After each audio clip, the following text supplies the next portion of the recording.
लतीफ़ सां ई ॻाल्हि कई त उहो उनजे लाइ तवजह कीअं खपे।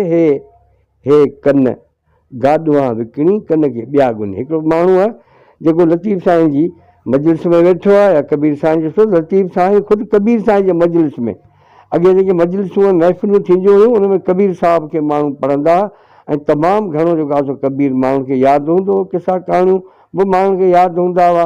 पर कबीर साहिब जी महफ़िल में माण्हू ॿुधंदा, लतीफ़ साईं बि उन मजलिसनि में वेंदो। पर उन लाइ हू त चवे त हे जीअं आम जेके ढोर जी थींदा आहिनि उनखे बि कन आहिनि, पर ढोर ॿुधंदा न आहिनि। ढोर जो न को ॿुधण सां को वास्तो आहे, उनखे खाइणो पीअणो आहे बसि, उन खां वधीक ॿियो हुननि जो को मक़सदु आहे कोन। पर तव्हांखे खाइणो पीअणो बि आहे, पर तव्हांखे जेको आहे सोचणो आहे।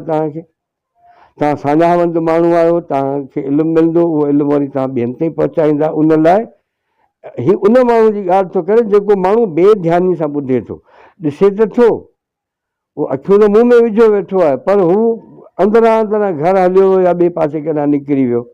उनखे लतीफ़ साईं चवे थो त हे कन गाॾो विकिणी कन खे ॿिया गिने जनी साण सुणेज पिरियां सॼी ॻाल्हिड़ी। छो त उनजो ॿुधाए थो त पिरीं जी जेका ॻाल्हि आहे उहा तव्हां उन्हनि कननि सां ॿुधी सघंदव जेके कन जेके सुठा जेके कन हूंदा। तंहिंजे करे जेकॾहिं हीअ कन सुठा न आहिनि जिन सां तव्हां बेध्यानी सां ॿुधो था,